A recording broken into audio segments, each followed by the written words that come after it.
Academy of France in the 92. This is our the place when we work, and this building it's from 1804. Our cell stems. It's Daniel Leopold, Professor Dr. Daniel Leopold. He has this vision to take all over him and to work together and to organize us in this academy. And was the first and perpetuum secretary of our academy 10 years. And we have the branches in the six cities in our country, and this is cover all the important university in country. A little history is founded in the 35, but from the king, the Carol II king, and in the 48 this little politics disappeared because come the communist regime. Work academy in the underground, and this elite, medical elite, work all together, and was one of the most important in the world, but reorganized in 2004 after our revolution. Don't forget, in the communist period, we give for the world one important person. He take the prize, Professor Palade. He with his corpuscle Palade was the most important doctor in our country. And our institution, it's give the place for affirmation the most important personalities and the intellectual and the high scientific level.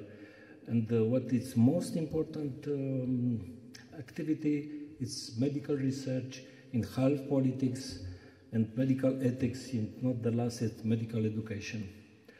And from 2011, we have a lot of research and project in the world. We have a lot of connection of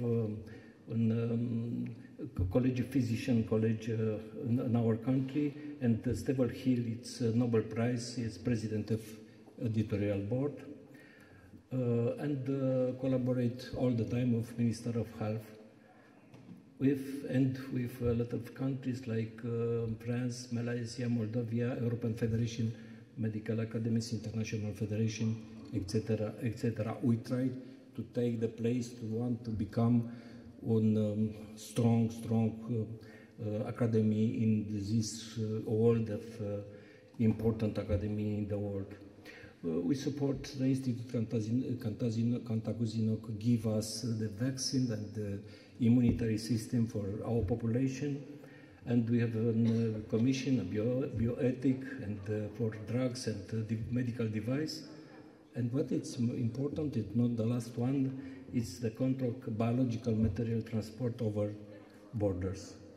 And we give in each year the Academy Medical Science Yearbook and Encyclopedia of most important Romanian medicine.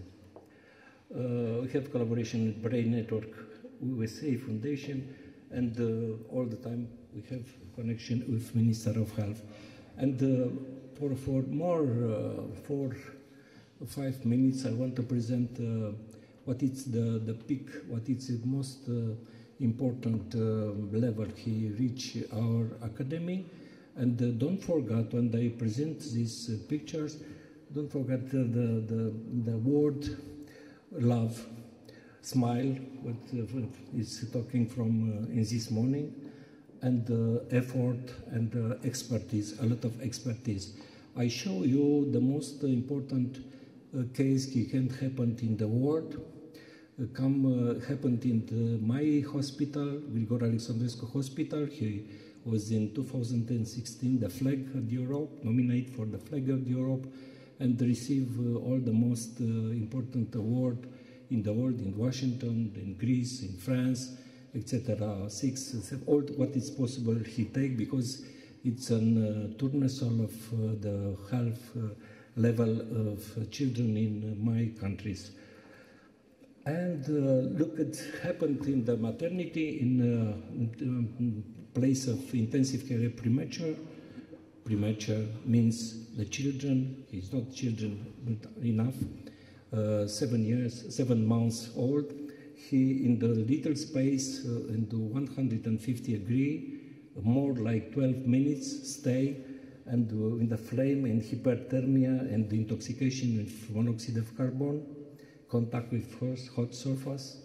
It's a victim. Nobody in the world don't tell us it's possible to save. We have connection with Boston Hospital, Schreiner Hospital from Boston, and tell us I must be in touch. And after 3 days, send these messages. This message: God bless you. And we understand it's in our hands, our future.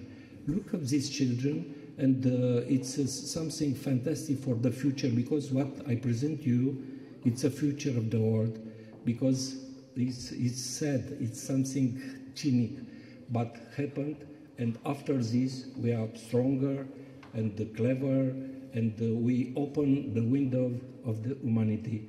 It's like universe of academician. He show us. I want to show you 1 minute. I want to show you what means universe. And look, a lot of people don't know what do.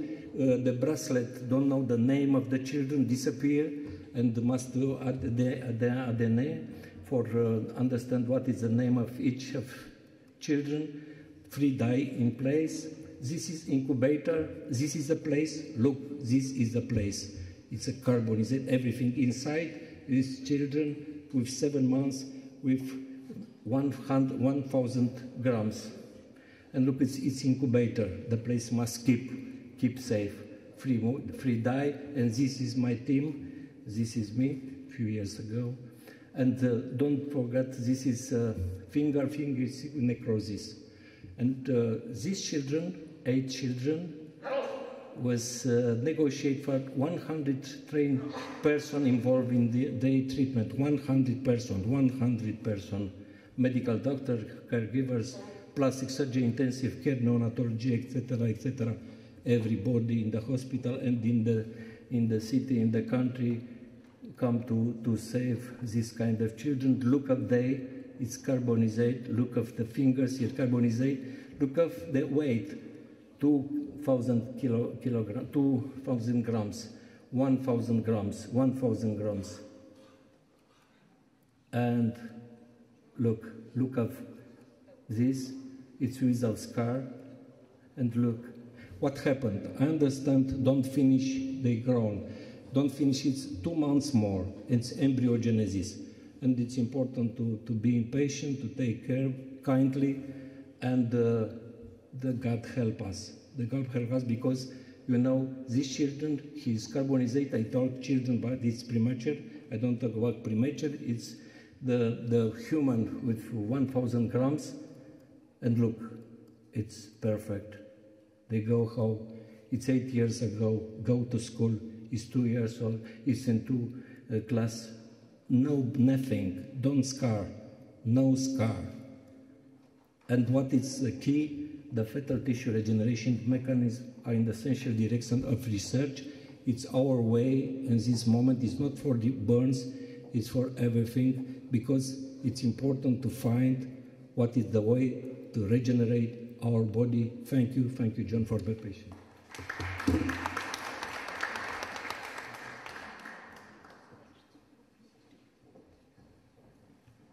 Academician Ionescu, thank you very much indeed for sharing that important work with us. Staying within the health sector, can I now invite Professor Tomasz Szczepański, who is Vice Rector for Scientific Affairs at the Medical University of Silesia in Katowice, Poland.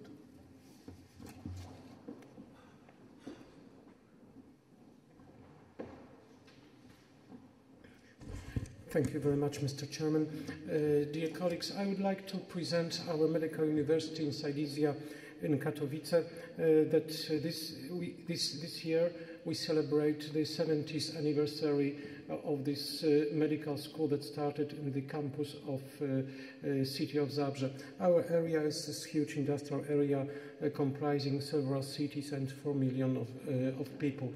The mission of our university is, as an integral part of the national education and research system, is to discover and convey the truth by conducting research and training students.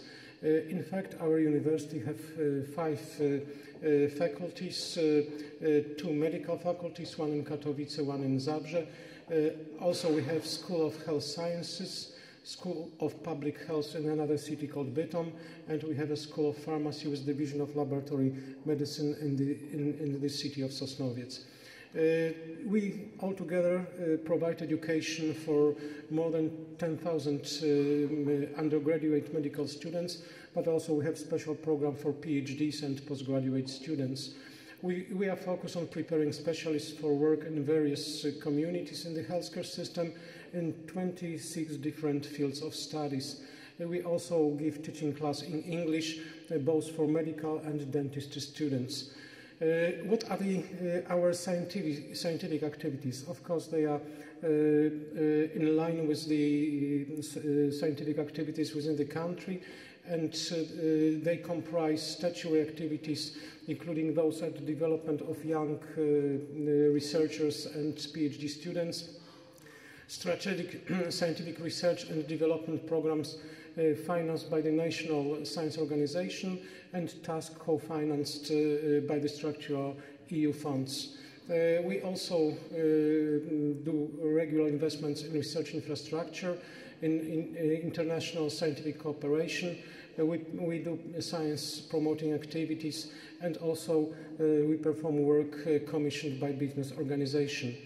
What are our prior research areas? This is pathogenesis of civilization diseases with special focus on cancer, medical, psychological and social aspects of the process of aging, development of innovative treatment modalities, new drugs and precision medicine, regenerative medicine and modern technologies in medicine.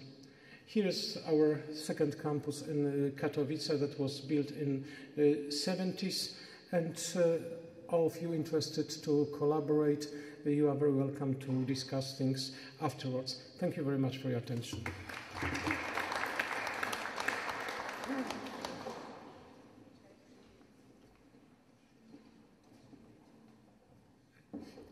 Professor Stepanski, thank you very much indeed.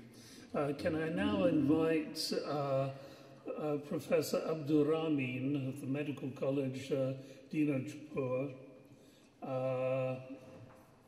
Mrs. Kanto Roy Ribi from Bangladesh.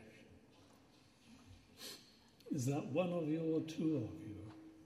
Just one, okay. Thanks very much.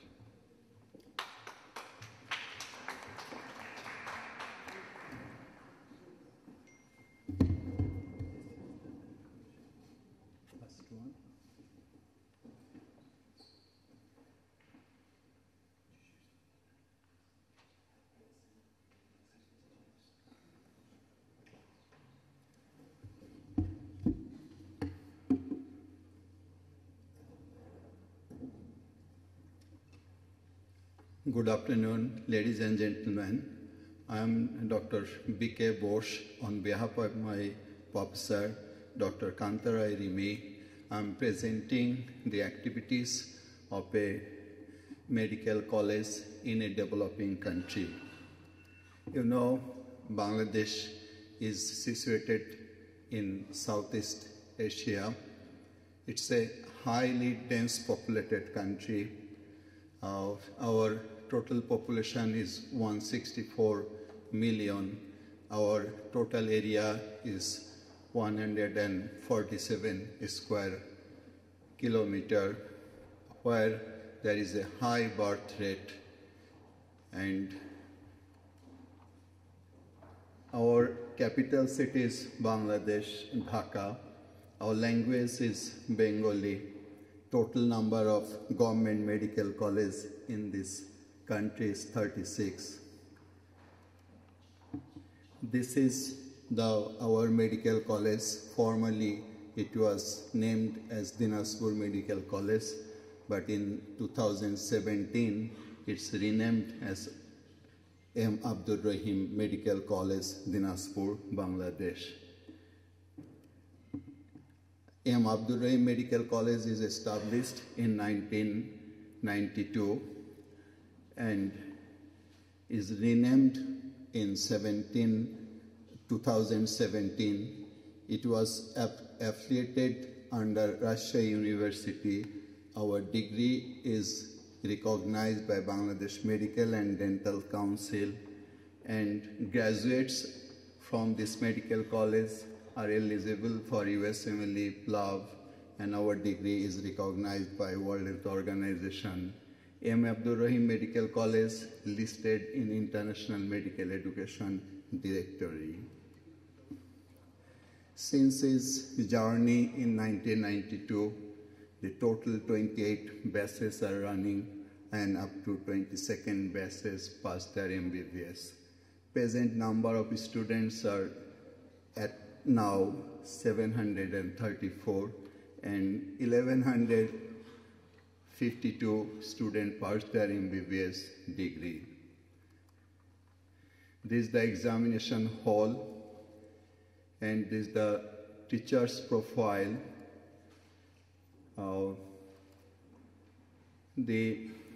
We have a beautiful library here. Total number of books around 2,20,000 and total number of journal around 2,000. We have a journal since 2018. Our journal name is M. Abdul Rahim Medical College Journal. Formerly it was named as Dinajpur Medical College Journal. It is published twice a year. Total number of teachers are 136 among now 12 officers, 24 associate professors, 30 assistant professors, and 21 lecturers are working in this medical college. We have 5 postgraduate courses now running: diploma in anesthesia, diploma in cardiology, diploma in orthopedics, diploma in gynae and obstetrics, and diploma in laboratory medicine. And these diploma degrees are recognized by Bangabandhu Sheikh Mujib Medical University, one of the medical university in Dhaka city. After passing first part of FCPS, MD and MS, medical officer, assistant registrar and registrar got their training in our 50-bedded hospital, and our hospital training is recognized by the BCPS, Bangladesh College of Physicians and Surgeons, and professors of BCPS regularly visited our hospital to see the exact scenario of our training. And we have 32 departments, namely anatomy, physiology, and medicine, surgery, gynae, including plastic surgery and neurosurgery department. We have attached with a 50-bedded hospital consisting of above department, including ICU, CCU, cath lab, and dialysis unit. We have some routine academic activities. After going the first year, all the students have a first year orientation course, and after completion of MBBS, there is the intern doctor's orientation course.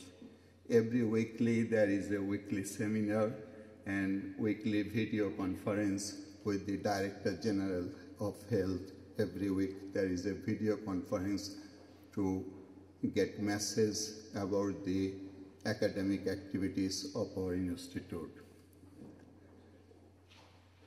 This is the first year orientation. And my medical college has some extracurricular activities. We have a cultural organization named as Oikotan. The objective is practice and preservation of Bengali culture and heritage. And every year, Oikotan celebrates Saraswati Puja, Bangla Noboborsho, our National Victory Day, and National Independence Day, and annual cultural weeks. Our students also, through their voluntary organization like Sondani and Medicine Club, collect and donate blood and medicine to the poorer people. Actually, we are present here to tell a history of a tertiary establishment of a tertiary level hospital in a distinct town like Bangladesh. Thank you all.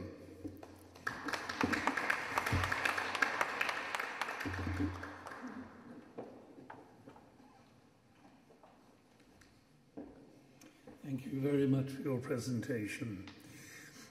Can I now invite Dr. Faton Berisha, Vice Rector of the University of Pristina, Hasan Pristina, Republic of Kosovo.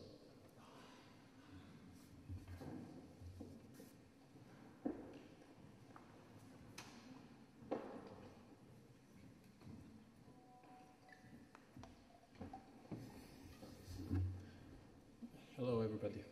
So I will speak on behalf of the University of Pristina.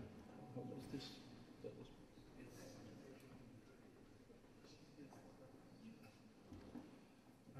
Okay. So I promise to be brief. University of Pristina was founded in 1969, so we are close to our 50th anniversary. And it was for many years the only higher education institution in Kosovo.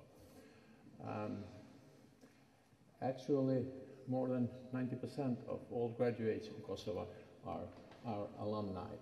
And more or less, we take the merits for anything good that happens in Kosovo, but also are the main culprit for anything that doesn't go well. It was also the only higher education institution in Albanian in former Yugoslavia. Actually, we have something like 42,000 students, 13 faculties, and are very heterogeneous, so starting from medicine to, let's say, sports and mathematics. And it is the university in Kosovo also, although we have something like 20, close to 30 other higher education institutions, actually. And this is the governance scheme with, of course, minister being at the highest level. I'm at that rectangle or square in the middle, and the deans at the other hand. What I would like to speak today would be the way we managed to do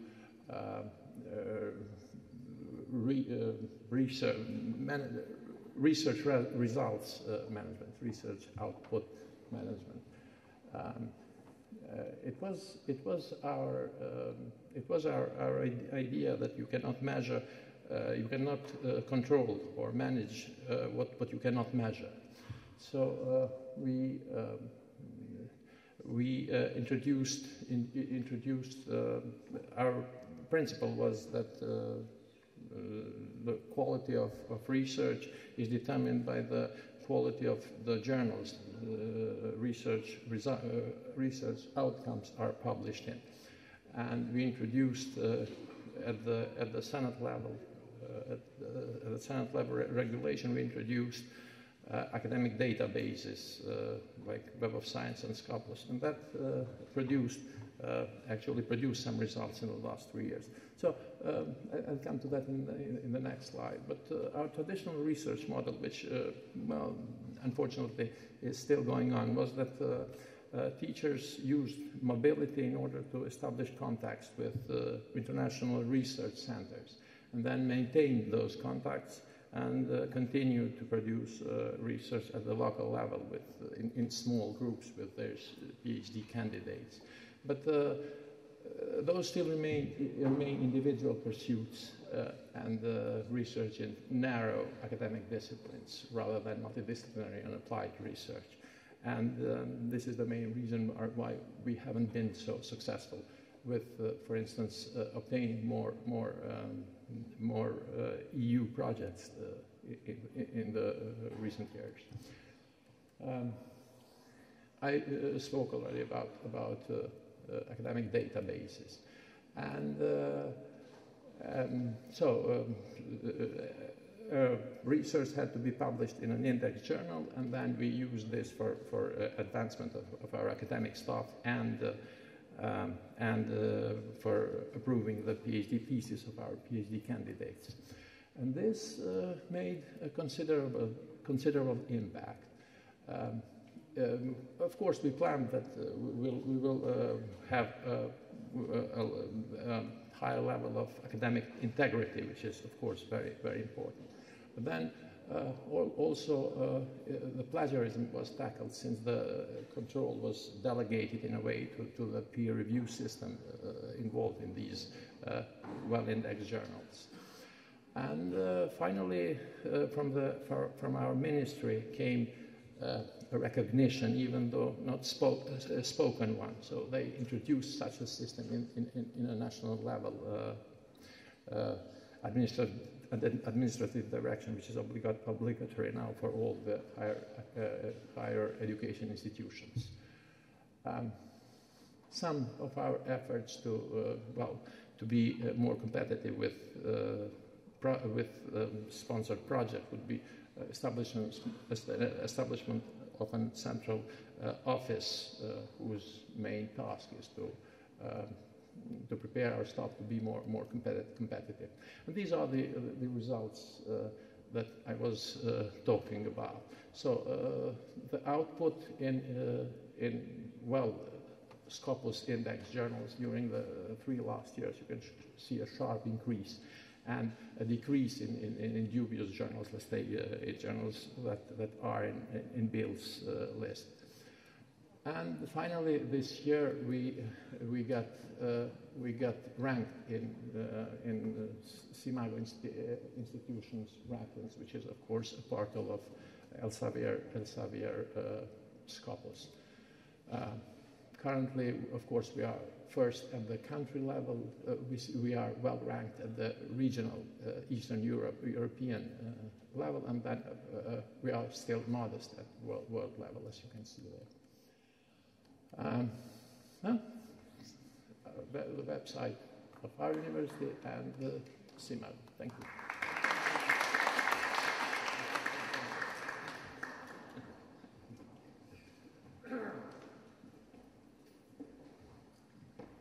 So thank you for those words from Kosovo.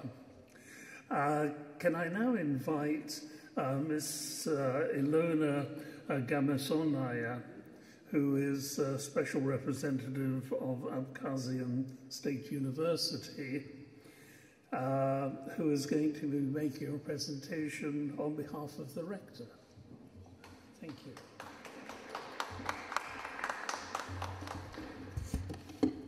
Good afternoon, and I'm here today on behalf of the rector of Abkhaz University, Aleko Gvaramia, who sadly couldn't make it today. And I would like to represent the Abkhaz State University and briefly talk about the history of the university and himself mostly. On behalf of the rector of Abkhaz University, I would like to thank the organizers for this opportunity and wish you all the best and Merry Christmas. In the modern world, the existence of a nation and the existence of its national university are unthinkable without each other. Abkhazian State University is the only educational and scientific institution in Abkhazia. It has the status of an autonomous university. Practice and the experience accumulated in recent years by the university show the correctness of the choice of the strategy of transition to the systems of level training, including bachelor, specialty, and masters. Such a perspective makes the education system more flexible, gives a good theoretical preparation, and allows you more clearly set and solve educational problems at each stage of training. Today, the university has 9 faculties and 42 departments. The number of professors and teachers is 478, with the total number of employees is 730, and 3,000 students are currently studying. Since 1988, Abkhaz State University is being headed by a world-famous scientist, Aleko Gvaramia. Aleko is the rector of the Abkhaz State University, Doctor of Physical and Mathematical Sciences, Professor, Academic of the Academy of Science of Abkhazia, Adygea International Academy of Science, the Russian Academy of Natural Science, member of the European Rectors Clubs, board member of Oxford Academic Union, honorary professor of Moscow State University named after Lomonosov, honorary doctor of Adygea, Artsakh and Transnistrian State University, honored worker of science of the Republics of Abkhazia and South Ossetia. He is the member of the Supreme Council, the Abkhaz Parliament, from 1991 to 1996. He graduated from Moscow State Pedagogical University in 1964. In 1967, in Moscow, he defended his thesis on research of some classes of quasi-groups with identities. His doctoral thesis was on axiomatized classes of quasi-groups in multi-sorted universal algebra in 1985 in Novosibirsk. Aleko Gvaramia is one of the leading specialists on the theory of quasi-groups all over the world. He presented the reports at 30 all-union and 35 international scientific forums, including at the World Congress of Mathematicians in Moscow, lectured on modern algebra and logic at universities in several countries of Europe and Asia. Aleko Gvaramia, participating in opposing doctoral theses, collaborates with 3 international abstract journals. In Germany, he prepared 4 Doctors of Science. As a rector of the university and a member of the Presidium of the Academy of Science of Abkhazia and the Adygea International Academy of Science, he conducts active work aimed at the development of Abkhaz State University, strengthening its scientific, educational and cultural ties with many universities, primarily of Russia. Thanks to his effort and authority, Abkhaz State University, that suffered huge losses during the Georgian-Abkhaz War, was admitted to the Eurasian Associations of Universities in November 1993 in Ashgabat. Gvaramia Aleko is the first mathematician with a scientific degree among Abkhazians. He is the author of more than 110 scientific papers published in USSR, Russia, USA, Hungary, Germany, England, Bulgaria, Poland, Yugoslavia, the Czech Republic, and Israel. In particular, new promising directions are open in them, connecting the theory of quasi-groups with abstract outer-math theory. Since 2009, Aleko Gvaramia has been participating in the work of the annual Oxford Summit of Leaders, and he is missed this year. I hope that for this outstanding achievement in the field of science, which received international recognition, a great personal contribution to the development of higher education in the Republic, and the training of highly qualified personnel, Gvaramia Aleko was awarded the highest award of the Republic of Abkhazia, the Award of Honor and Glory of the First Degree. So here he is here, as you can see, with all his achievements and the colleagues from all over the world, and he's an incredible person, and his personal impact and to the history of Abkhazia is really great.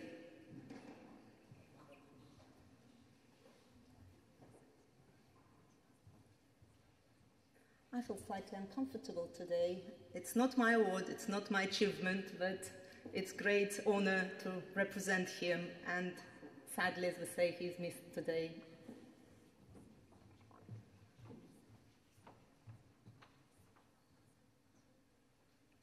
So thank you all for your attention, and have a nice evening.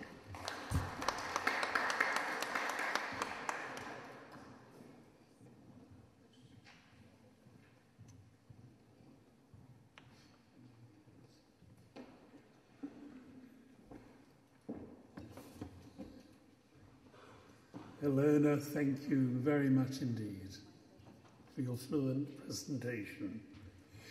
Can I now call upon our final speaker for this session, Mrs. Laila Chiamedi, Director of the institution El Yakada from Morocco. Oh, is she not? Ah. Yes. Okay. Super.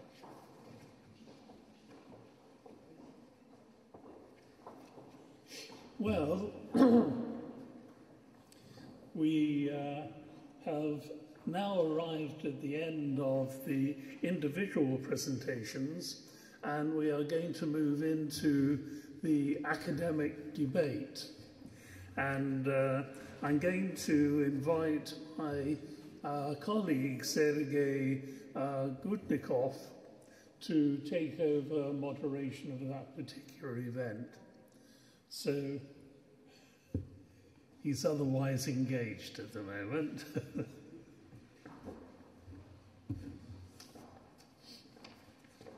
Sergei, over to you. Okay, thank you very much, John.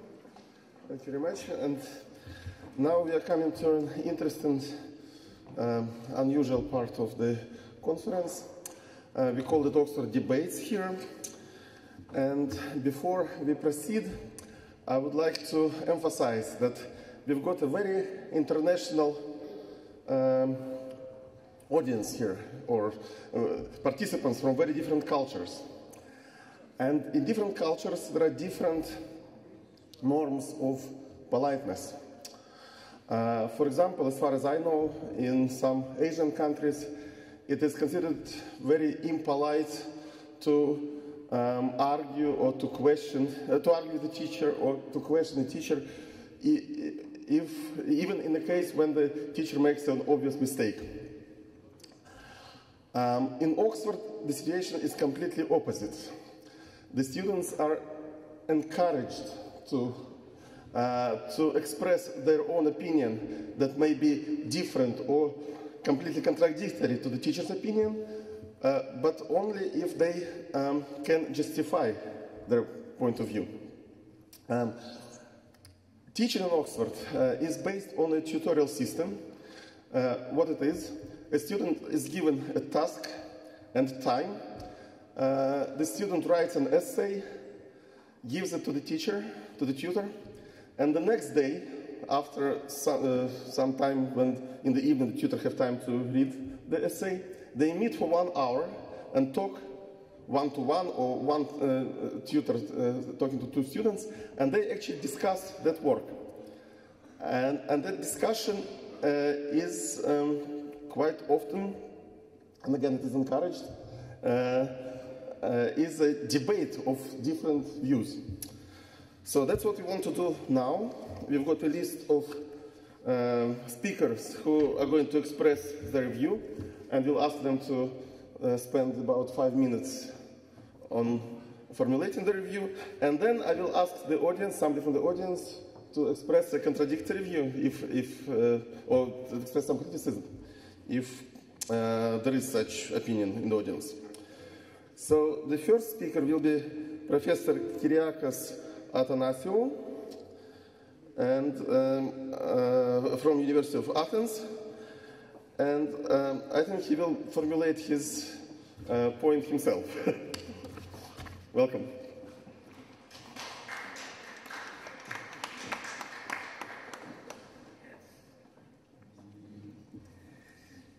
So, although I am the president of State Scholarship Foundation, I am not going to talk as a president of that, but as a professor that I was teaching science and biological education for almost 30 years at the university. Student-centered learning broadly encompasses methods of teaching that shift the focus of instruction from the teacher to the student. It also focuses on skills and practices that enable lifelong learning and independent problem solving. For many years, the teacher, the professor, have been considered the center of teaching, the transmitters of knowledge, and the students as empty vessels were supposed to accept knowledge passively. It seems, after all, that we are entering a new era where, following the introduction of these approaches into the middle school system, the time has come that they make their entrance into the higher education systems. As for the question on how we did get to this point, it is not very far from reality if we say that two major milestones in the history of teaching and learning exist. First, the introduction of the idea of inquiry by John Dewey, 1910. And second, the rise and domination of constructivism in education for the last 2 decades in the turn of the last century. John Dewey seems to be the first to introduce the idea of inquiry as an act of or an instance of seeking for truth, information, or knowledge, or a question of or query.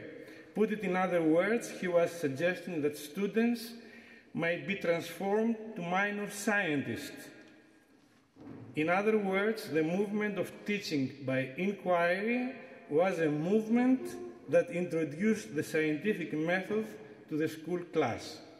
As for the constructivist movement in education, I recall that it is a movement that considers the pre-existing knowledge of students as the greatest tool of teaching and learning. So knowledge acquisition is considered now on as a reconstruction or construction upon and not as a transmission of knowledge. The student is now on the object and at the same time the subject of knowledge acquisition. The whole procedure is student-centered, and of course the bibliography of students' ideas on various areas of science is very rich. In recent years, and after 3 decades of total prevalence of constructivism in science teaching, there is a strong tendency nowadays for a pronounced shift again towards inquiry. Of course, the new perspective that is trying to put the inquiry at the heart of teaching, once more, is not on an autonomous movement, but one that is strongly suggesting for the integration of the whole tradition of constructivism with inquiry as a joint process aiming to conceptual change. And that I will call constructivist inquiry. When preparing this speech, I was thinking to present some pros and cons of the approach, but the more I thought about, the more I came to entitle this part as student-centered teaching as a monodrome, that is, as a one-way procedure.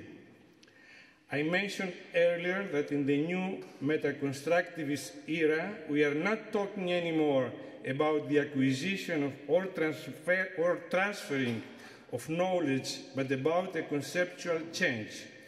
That is, our goal should be the acquisition of substantial knowledge, or, as it was put down by Ausubel, the meaningful learning in distinction to the road one.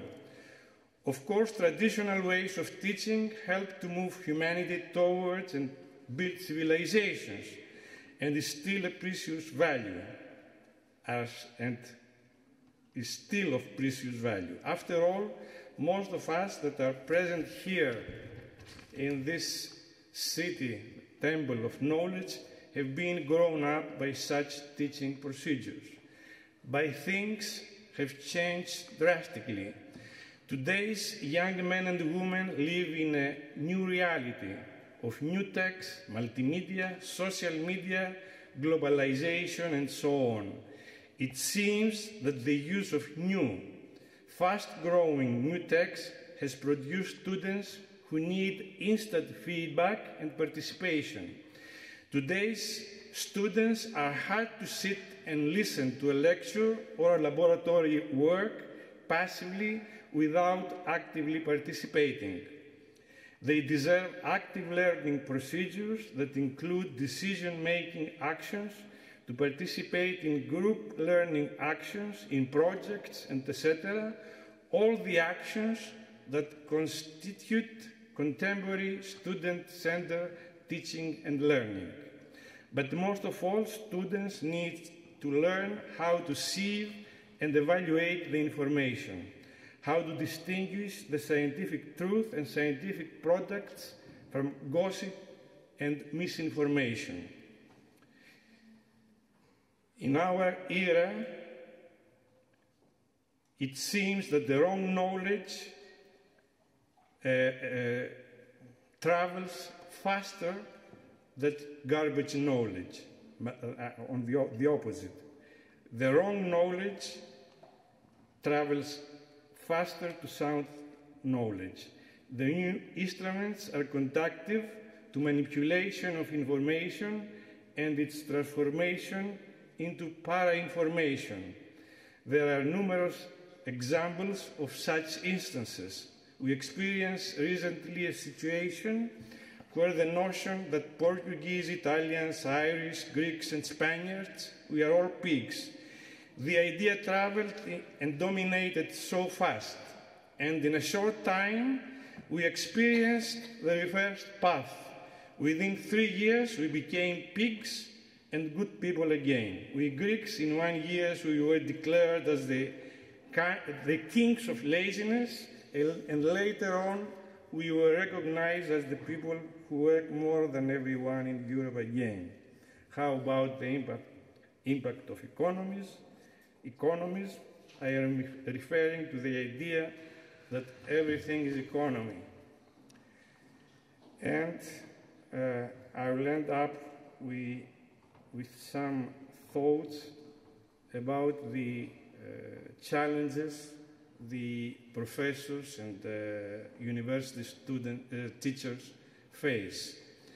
Higher education professors, when they start to apply student-centered teaching strategies in their class, apart from being specialists in their field, they need to have some other skills. First of all, they must be well familiar with all the pedagogical strategies under discussion, and they must be ready to face the reality that these strategies are harder to be applied compared to the traditional ways of teaching. They need the acquirement of special skills and abilities that are obtained by hard training and instruction. And secondly, the university teacher has to be well educated in the epistemology, history, and philosophy of science as well.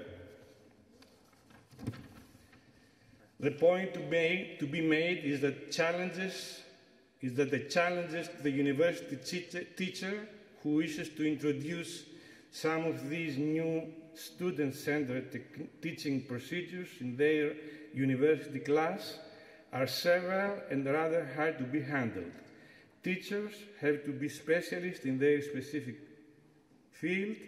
They must know well most of the educational practices, and at the same time, they ought be aware of many of the epistemological, philosophical, and historical aspects of the chapter, theme, or topic under presentation. But nevertheless, the attempt is definitely worthwhile. Thank you for listening. Thank you, Professor. So what is your thesis? So what is your statement? Science and biological education. Science. No.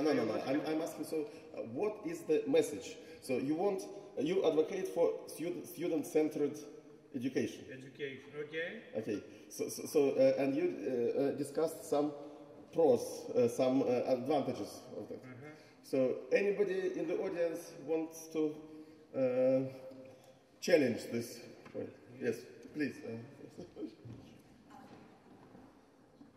I totally agree with you, but from my experience, 40 years with student-centered teaching, non-directive teaching. The biggest problem we face as student-centered teachers are the students. The students are domesticated by the university system and by oppressive teachers. What hopes do we have to turn that around, to make some change really happen if the students aren't centered in their own learning? Can you answer that? How can we work with students who are not centered in their own learner? They are domesticated by the professors and content-centered learning. I don't think I have the answer for that, because all of us, we are grown up with a different culture. For many years, for centuries, the teacher was the center of teaching, and the student was supposed to be the vessel that was receiving knowledge by the bright and educated professor. So in order to transfer this procedure into student-centered is very difficult. But I have to mention that all these movements have been applied in the middle school for many years. And now it seems that the time has come that many universities are trying to pass into the university system. For example, the first university that applied the procedure was the Hamilton Medical School in Ontario, Canada, that applied the, now my mind is stopped, decision-making procedures and things like that. And it seems that it has worked out. Yes, thank you for your answer. And for speakers in this debate, we've got certificates from the organizers. So, okay, thank please. You very much. Thank you. Thank you. Our next speaker is Mrs. Marianne Dipilane Mandiwatputlitz. Sorry, different pronunciation. Yes. Does the training of students in real practical skills help them to find work faster? Please, if you can do 5 minutes of talk.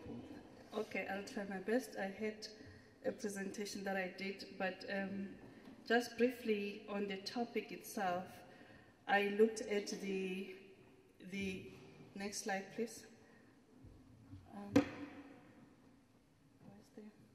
Where's the next slide? Okay, here it is. Yeah, the topic itself, does the training of students in real practical skills help them to find work faster? Is it necessary to change radically the educational program? That's the topic. And I confined my presentation to the role of TVET colleges. By nature, we are technical vocational education and training colleges. And mainly, we are there to provide skills and to ensure that our students are employable or self-employed. And we looked at stats in terms of the national training, education and development programs that we offer at the colleges. In 2013, there was a study that was conducted by the Human Science Research Council. And it indicated that 52% of the graduates were employed in 2016, and male graduates had slightly higher rates of employment than females, and those with matric qualification improved their employment rates opportunities. However, engineering studies showed a higher level of earning of jobs than business studies. In business studies, only 6% of the graduates were employed. I'm trying to paint a picture here to show and to build a case in terms of whether there's a need for us to improve the program offerings. 90% of unemployed graduates were actively seeking jobs, and 29 had been unemployed for a year. And we also have got another set of programs called the National Certificate Vocational Programs. And there was a study done by Mashimone, and the findings were 60% of employers said they knew about the qualification, and 30% would employ or accommodate those graduates, and 70% said they could employ and offer workplaces experience for the graduates. And this is very important for students who are going through internships to go through the work placement for them to acquire necessary experience within the workplace. And I think this I have touched on. I also followed a study for one of the researchers, Terry Blanche, who found that curriculum reform is necessary. The research findings in her study indicated that industry knowledge and experience are important pillars to buy the confidence of industry and to improve employability. And in the survey that she also conducted, it pointed out that the large majority of respondents, that curriculum of the report 191, I think it's the nated curriculum that I talked to earlier, also call for greater industry support and involvement in the TVET college sector to enhance employability of students. Do we need to review the curriculum? Yes, that's the answer, and that's what I'm stating for. Companies want to employ people who will be ready for jobs, not people who would still need to be trained. And industry wants to recruit students or apprentices and learnerships with necessary theoretical knowledge and practical knowledge as well. And what is the challenge currently? It's the perception in terms of the TVET college sector in our country. The majority of TVET college graduates find work that is not related to their qualifications. What is the intervention? That's why I'm stating a point in case here to say we need to review the programs, and our program offerings need to be in line with the needs of the industry. And I've talked to integrate work-integrated learning earlier.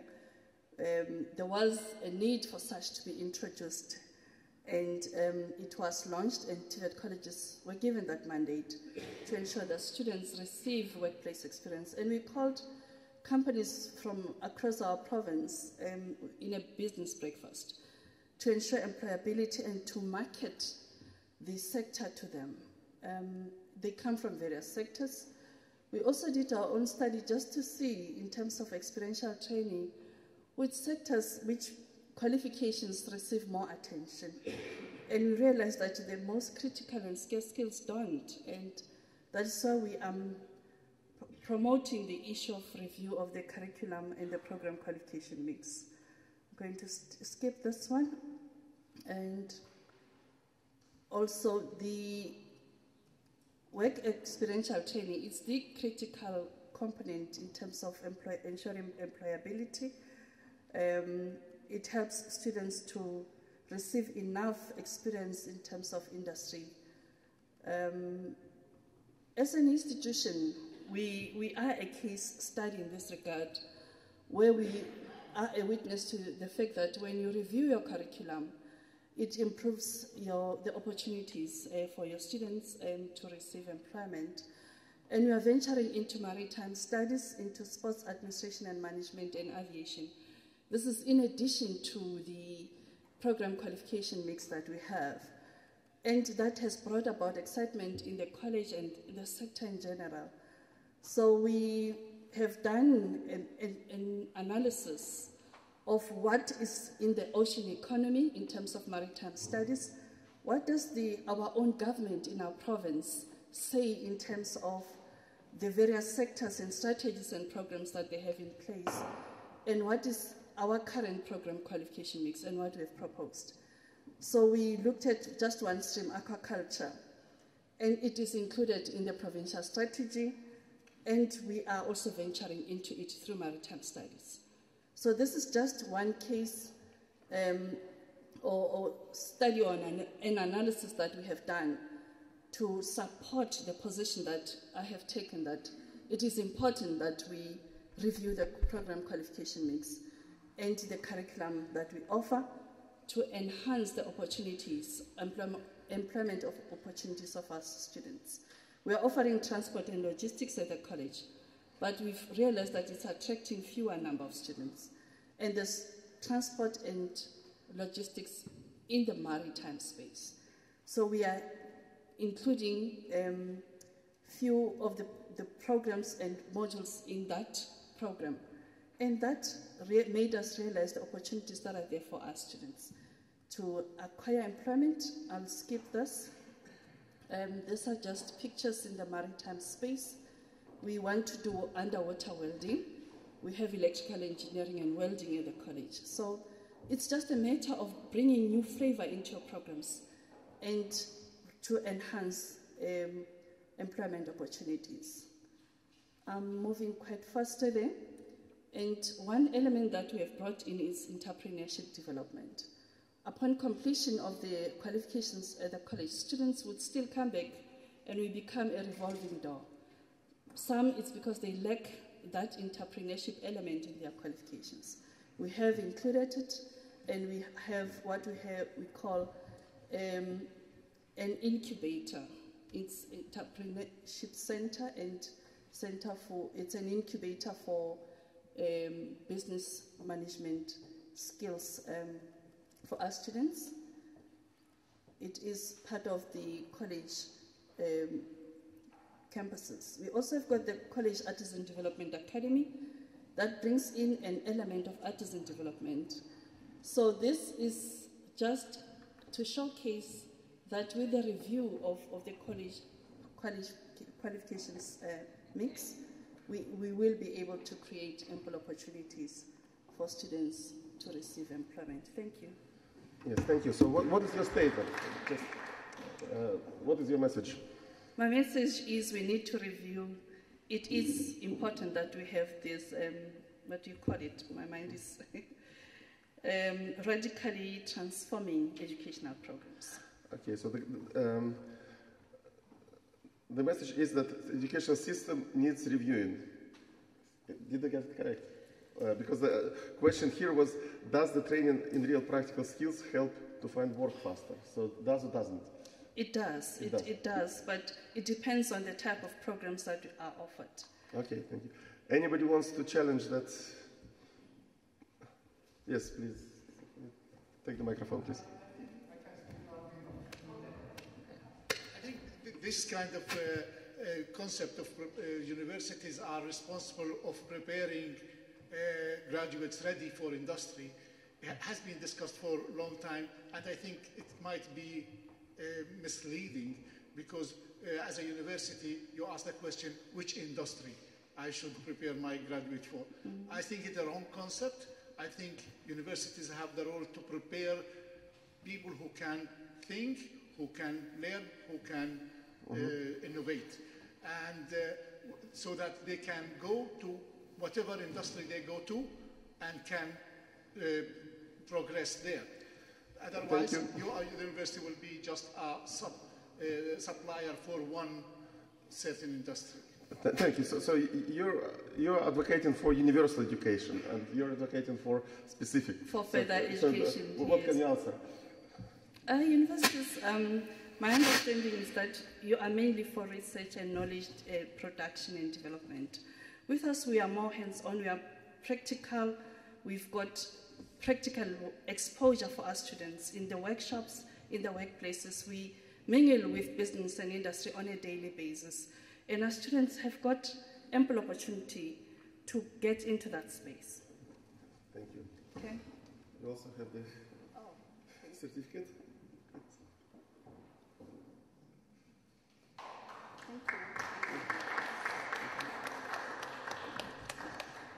Thank you. The next speaker we've got is Professor Shiji Yu from Tsinghua University Online Education Office. And I don't have the topic. Oh, no, I do have. Is online education the future?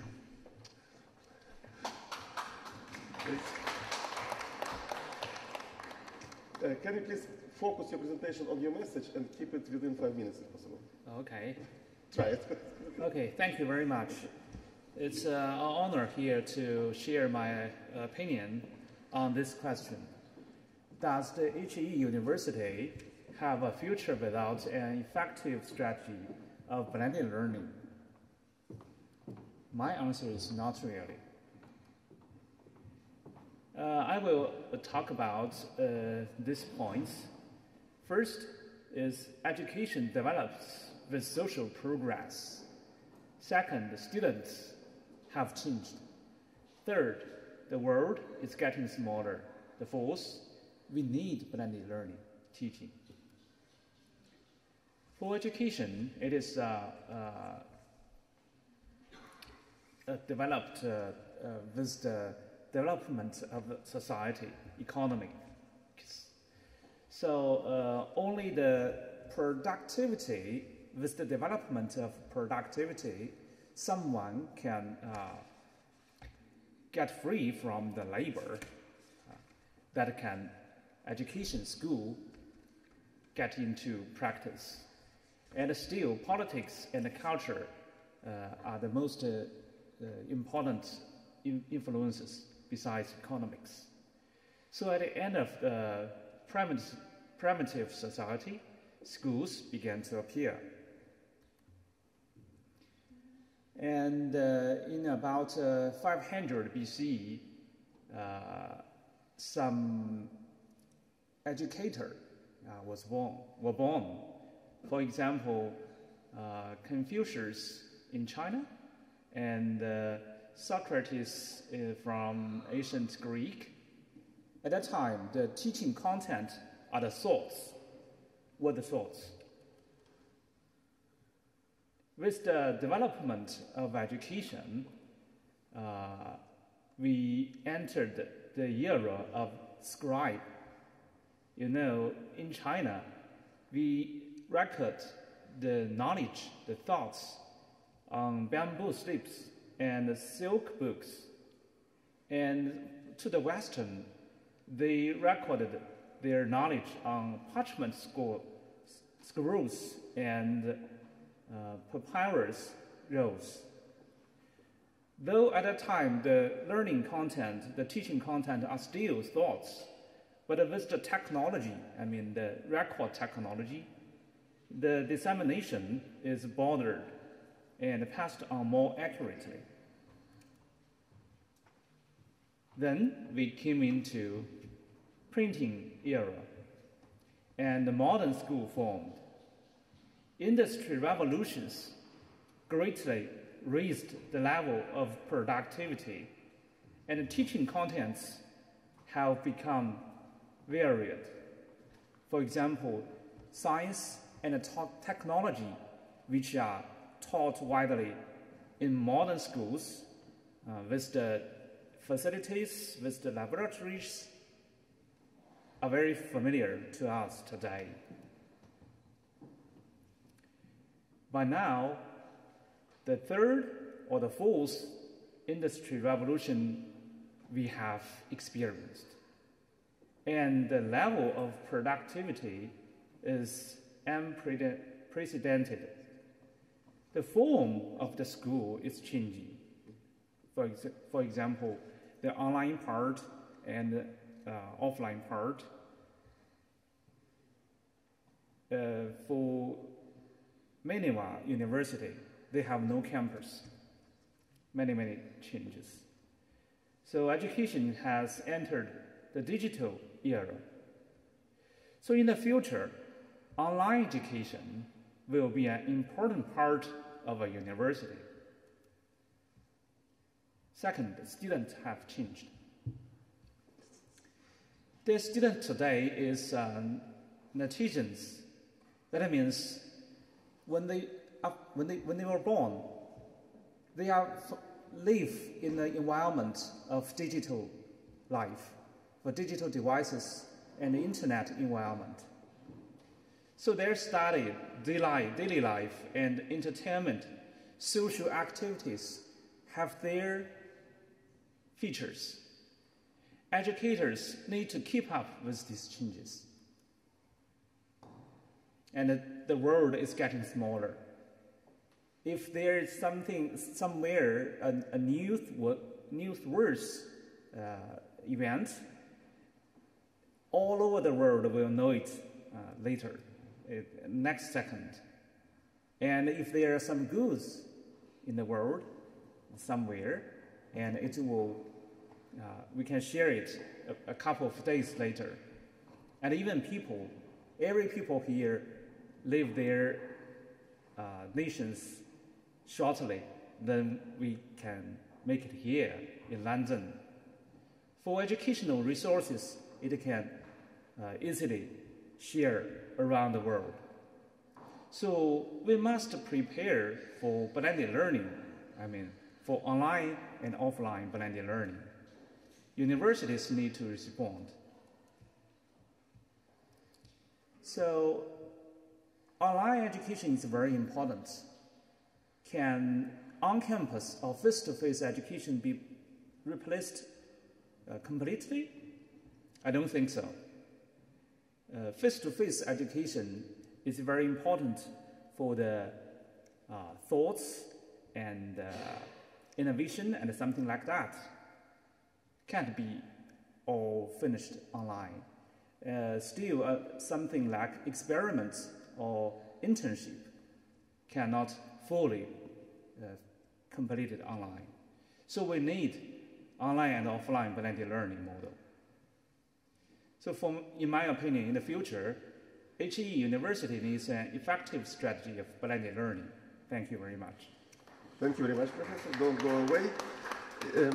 It's a very clear message that with all online facilities, we still need face-to-face teaching, and together they form blended way of education. Anybody wants to argue with that? Is there a room for entirely online education and entirely online courses somewhere? Okay, please.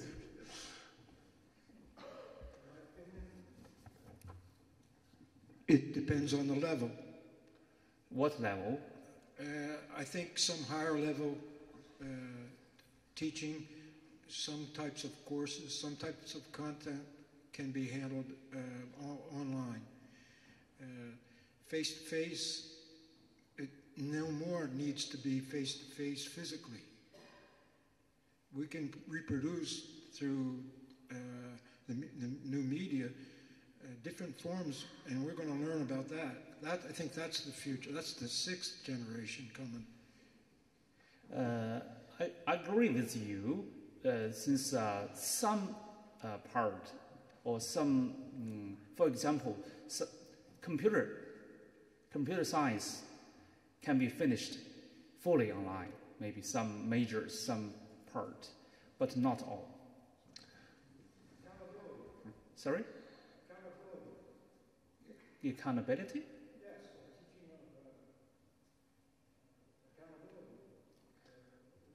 May I ask, so if a student and a teacher communicate via Skype, for example, would you call it online or would you call it face-to-face? For the most important conference, we here together have the conference. We don't have it fully online. So I don't think everything can be finished online, can be completed online. Only some part of skill training or some knowledge instruction can be finished online. So that's the question, what's the student-centered learning? Only we put some part of knowledge instruction online, we can do more teaching activities with students, like more discussion on the class and some PBL activities on the class, in the class. So that is from the teacher-centered teaching to the student-centered teaching change. Thank you very much. Thank you. Professor? Thank you very much. Thank you. Thank you. Thank you. The next speaker is Professor Khalid Al-Bigain from Kuwait College of Science and Technology. The topic is the role of universities in the future. Kuwait College of Science and Technology, a broad academic institution specializing in engineering. The university offers bachelor's degrees introduced for the first time in Kuwait.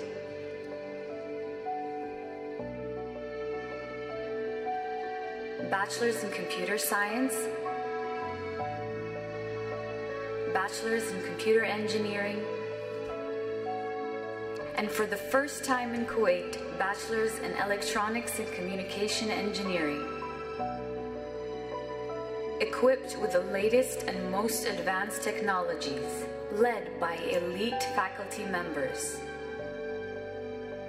This leads us to expand our university grounds, aiming forward to execute a spectacular architectural design, paying high attention to its exceptional structural details, providing students, faculty, and staff members with space, comfort, and inspiration for growth and creation, enriching important new majors that are required by the global market. The development of our campus construction will end spectacularly, giving birth to a wider range of education and enlightenment.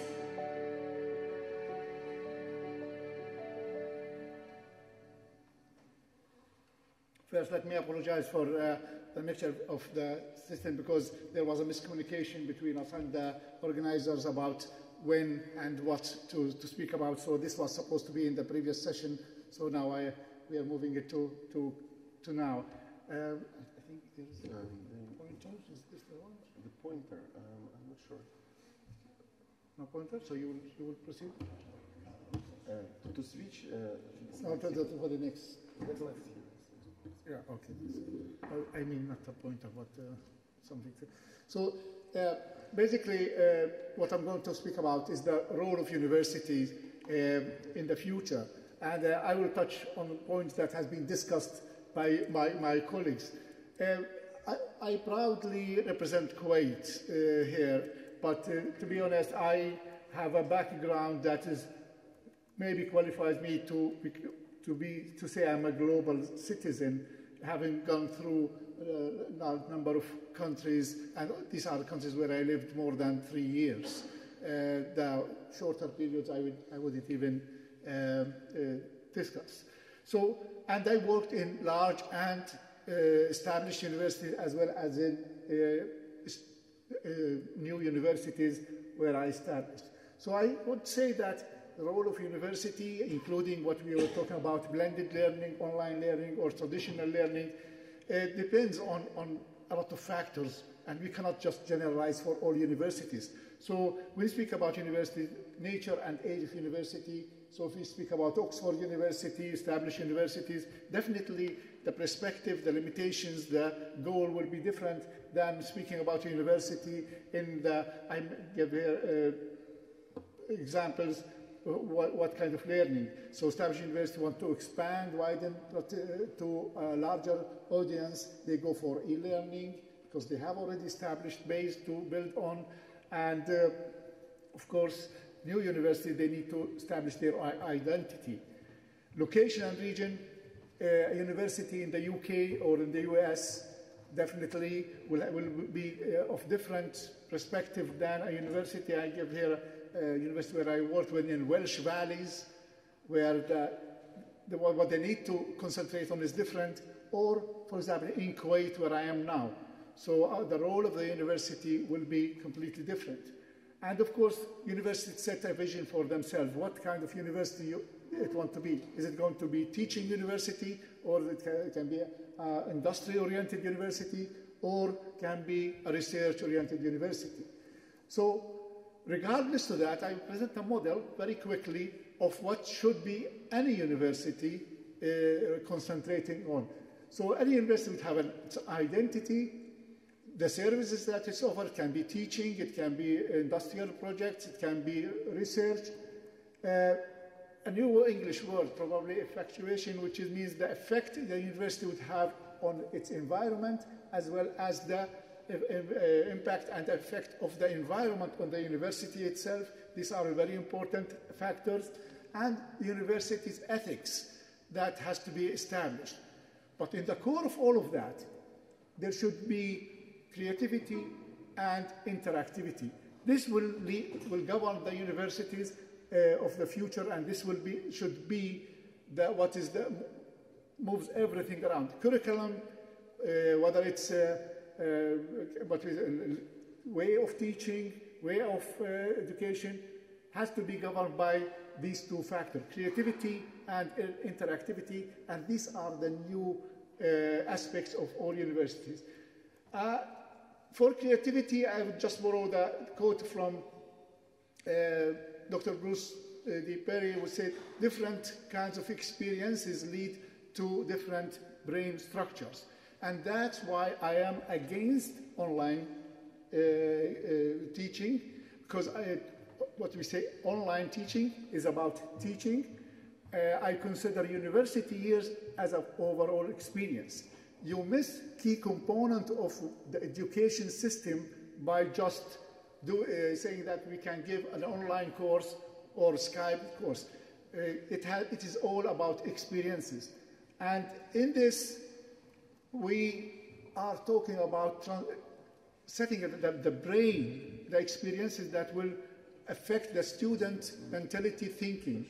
Universities in the past concentrated on what we call reductive way of thinking. Reductive way of thinking is based on analysis, on judgment, on critical thinking, whatever we say, which is all good and has to be. What is forgotten is to train the brain to become an expansive brain.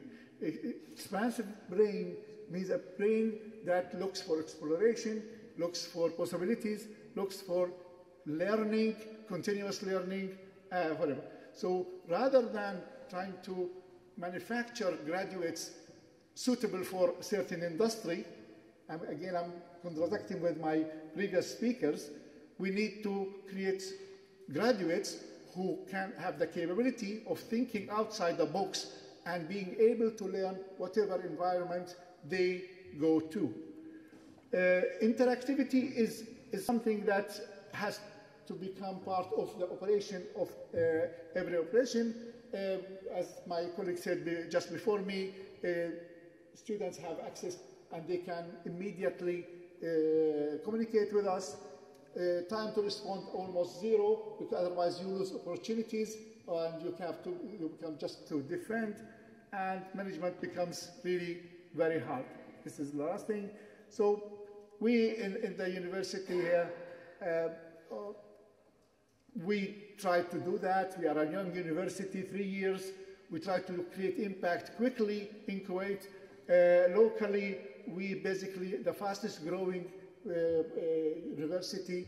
In 2 years, we have 750 students. But most importantly, we are offering new opportunities and without giving any what's called positive advantage to ladies. Our location and the offers that we give resulted in 60% of our students are female students in engineering courses, 25 years old and above also have a percentage. And we are affecting the national strategy. We are a research-focused university. We changed the perception of the government of Kuwait about private universities not doing research. We are doing research, and because of that, we are receiving large amount of grants for doing research.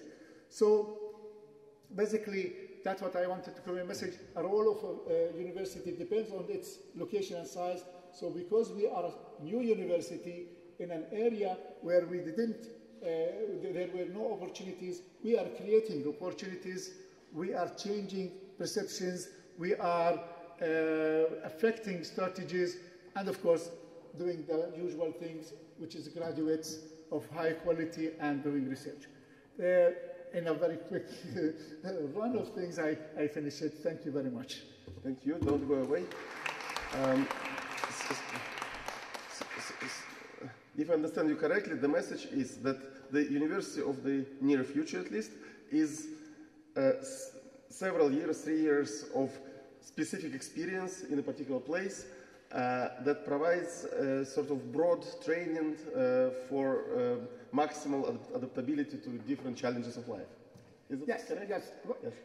A graduate with a capability of adapting and creativity. Creativity, yes. That's what you know, yes. creativity. Anybody has a different view on the university model of the near future? No scope for debate, thank you. So here we all agree. Unfortunately, we don't have a certificate for you because it was we'll send it to you by post. Yes. Oh, you want to say something? Yes, please. Yes. No, I do appreciate what you say, that human interaction is required, but we have to also live in the realities. And the current realities is that our youth are more online rather than inline. And the second thing is the specializations have now become super specializations. The universities are no more offering electronics engineering. They are offering application-based programs or specific programs, and the model has changed to different levels. You get out from after 1 year, 2 years, 3 years, or 4 years, depending on your capabilities, abilities, and financial positions. So we'll have to adopt to that and become more flexible. Now, I must admit that it's a very short, very compressed, so maybe the views have come too strong against. I'm not against online completely. Online can be one way of teaching certain components, but it should not replace completely the overall university experience where, as my colleague said, in Oxford, the way they operate, they're giving us a say, discuss next day. How can you do this online? This experience cannot be replaced by online teaching.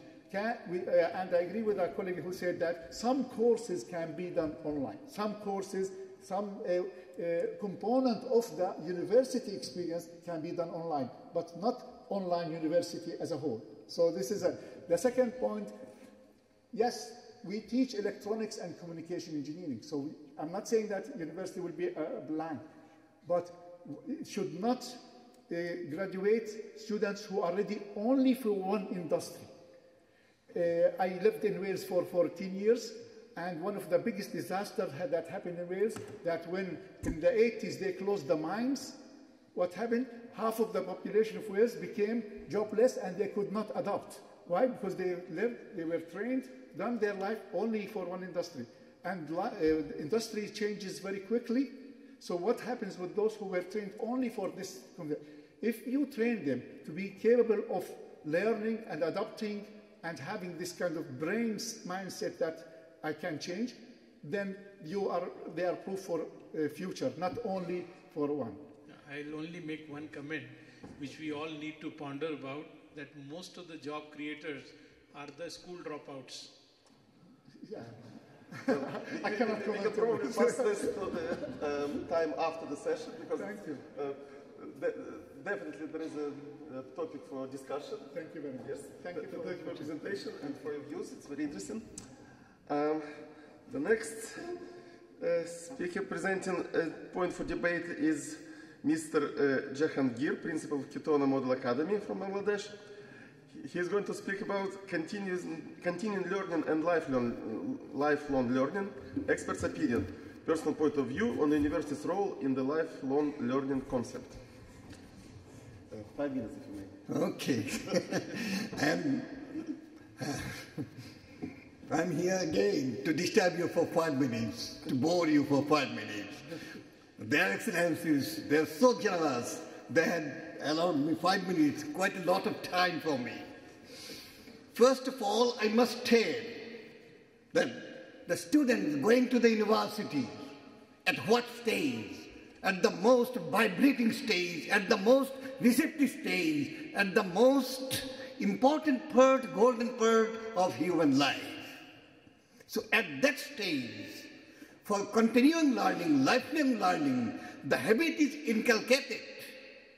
As before, in the schools and colleges, what we do, we try to give the fundamental knowledge and information of some of the important subjects. But in the university level, what we do, we try to inculcate the subtleties of life, mysteries of the nature, and mystery of the whole universe. If the interest can be created in the university. And the university's role primarily should be to cement this fascination, all interest, all hardcore knowledge, and implement it permanently in the heart and mind of the student that you should be learner and lifelong learning. The human beings are the best creation of the Creator. If we are the best creation of the Creator and we are blessed with the thirst of knowledge, we want to earn, we want to know, we want to learn. Why? This is the criteria Almighty has created, that we should learn more. We should be creative, basing on the learning, basing on the circumstances around us, and basing on whatever has been put up by the masterpiece of the world. Whatever has been taught to us, these are in the books. And in course of time, what should we do? We should go through, we should learn, we should get ourselves enriched and make the world an embellished one, and make the world an enlightened one. And so, once we came to this world, we started learning by crying. After that, schools, colleges have taught us that we should learn. And this has to be cemented in the most vibrant golden period of life, that is the youth, by the university. The role of university is really the gems and jewels which we can earn, we can learn, we can acquire, that can be inserted amongst us by the universities. The role of the university can never be overemphasized in inculcating lifelong learning and cementing the basic foundation of learning and continuing learning till we go to the graveyard.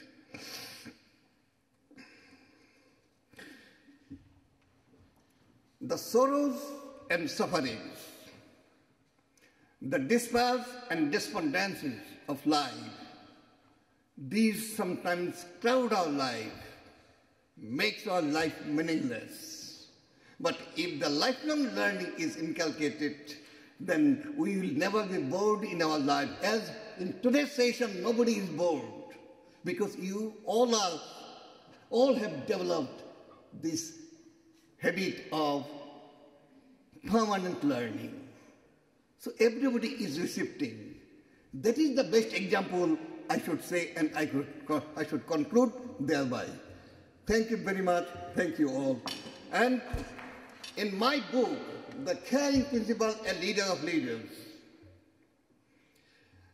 if you go through, you will find some of the articles, what the teachers of the universities and what the students of the universities are receptive to do to make education and learning a permanent habit of our life.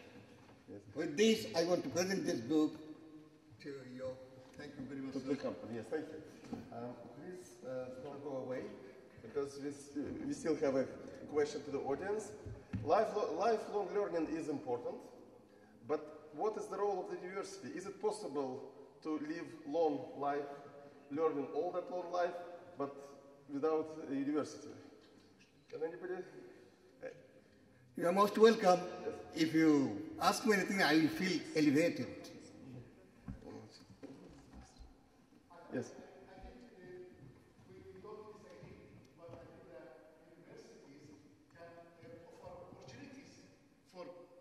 People for long life learning. Because long life learning can be an individual effort, but of course it will be difficult unless there is a platform for it. And I think universities have the role of providing opportunity for long life learning. Yes, thank you very much. It's important and very interesting question.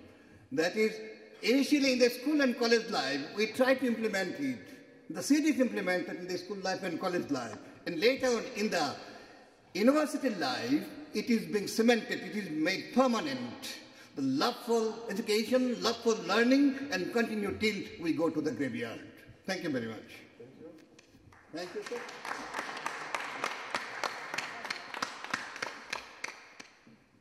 Thank you.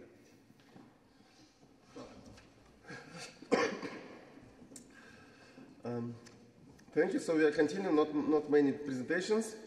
The next one in my list is Professor Tomasz Szczepanski.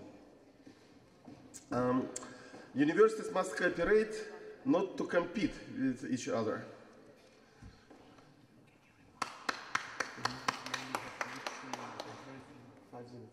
Yes.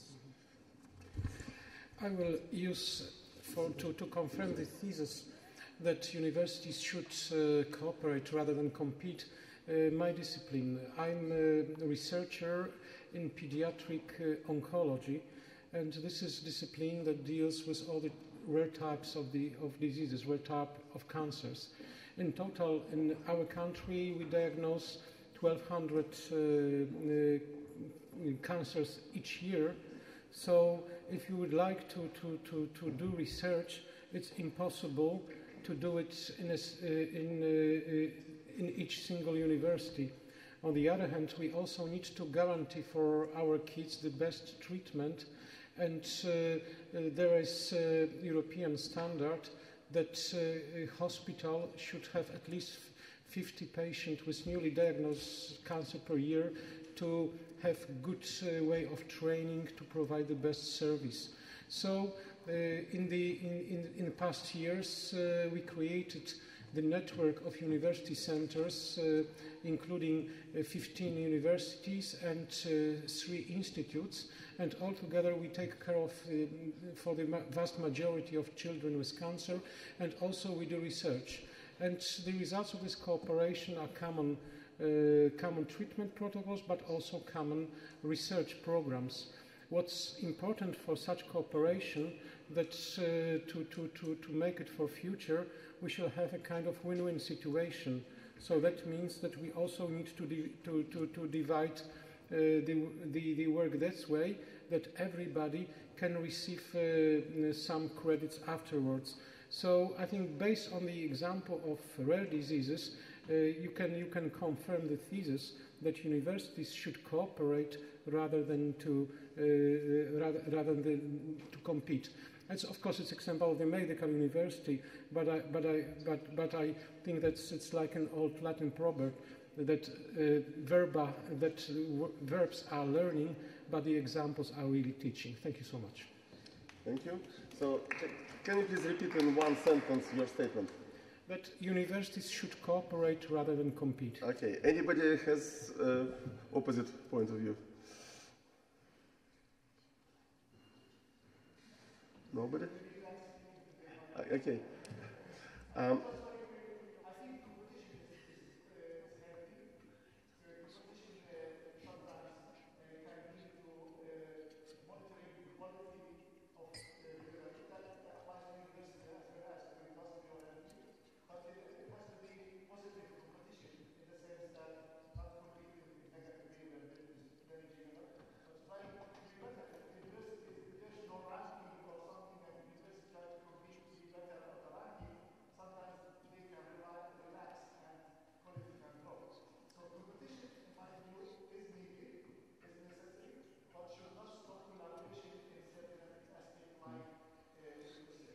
Yes.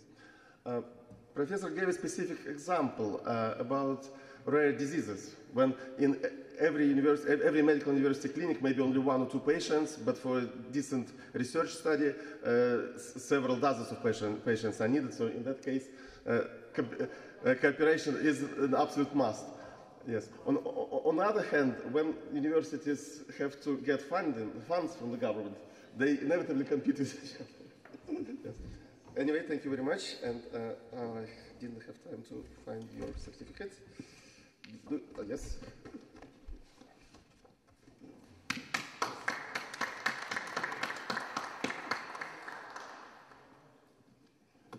Pleasure.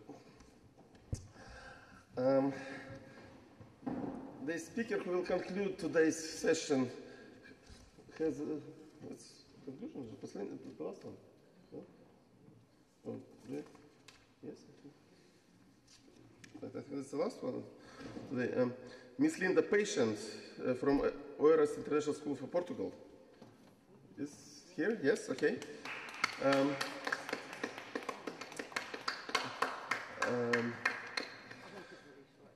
Why developing empathy is important for preparing students for higher education and successful careers? Developing empathy is important for preparing students for higher education.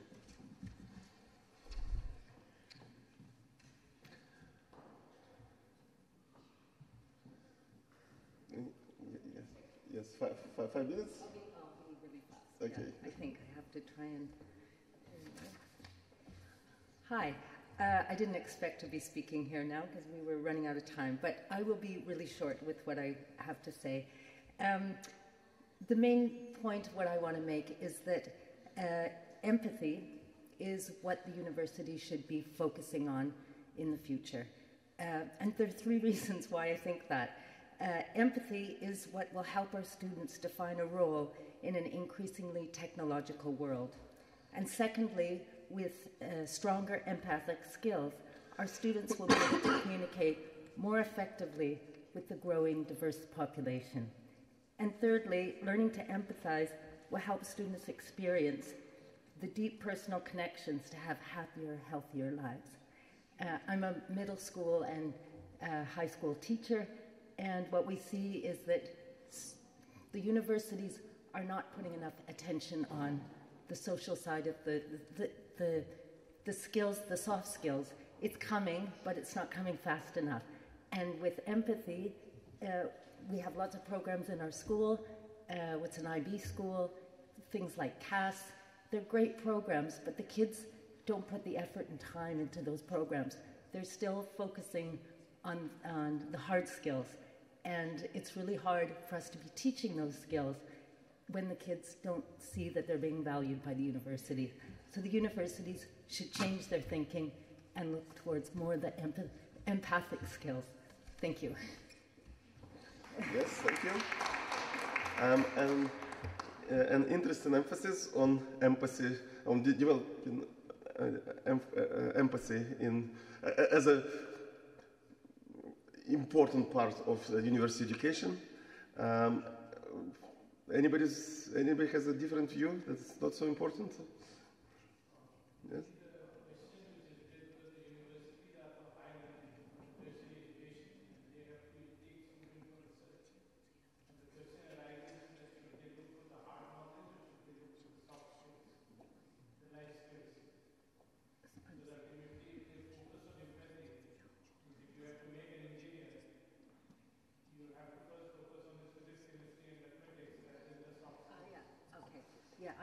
I completely appreciate the need for that, but the emphasis needs to shift a bit more because, of course, you need to have those skills and they have to have the knowledge. But somebody like, we know the role of a doctor is changing. With artificial intelligence on the rise, those kind of skills are not necessary so more. A doctor can do the surgery, but the patient, the skills, the empathic skills that the doctor has to have that face the smile, as we spoke before, and that actual connection. I think we're forgetting that humans are really good at feeling, and computers, artificial intelligence is not. And even if they have empathic intelligence, artificial empathy, it's not going to be the same as... Can I just rephrase the question? So if someone needs an operation, there are 2 surgeons. One is smiley and very empathic. Mm-hmm. The other one knows anatomy and knows how to do the surgery. So whom would you Well, I think in choose? The future you're going to have artificial intelligence be doing a lot of the surgeries. So, yeah, I mean, not to say that's not going to be the case and not that people don't have to have those the skills, and we're going to have a lot of people that will be very specialized, and we need people to have those specialties, and there will be less people needed to do those specialties.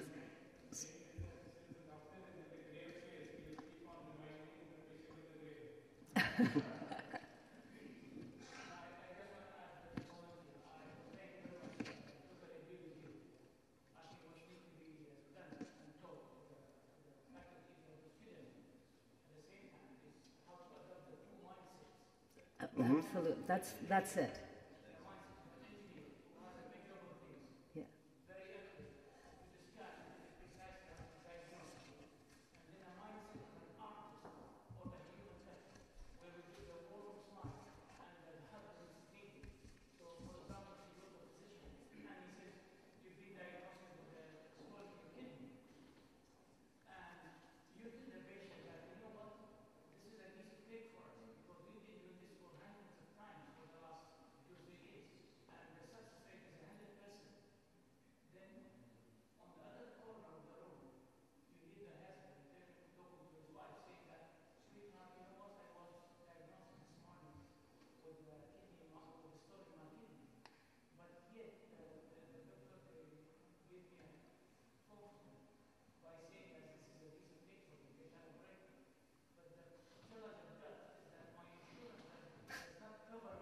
Yeah.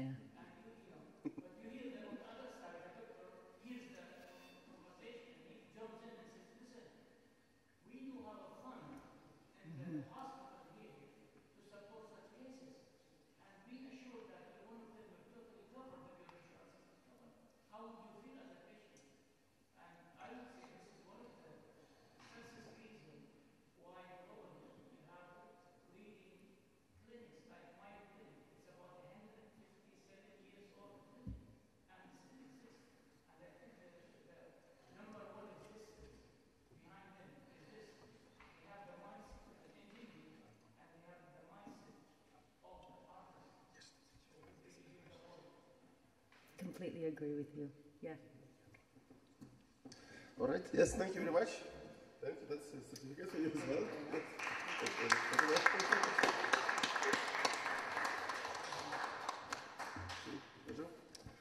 So that was the last talk, I believe. Anybody else? Okay. So it was a very long day, but I believe it was productive. And I close this debate session now and pass the chair to Ivan Savo.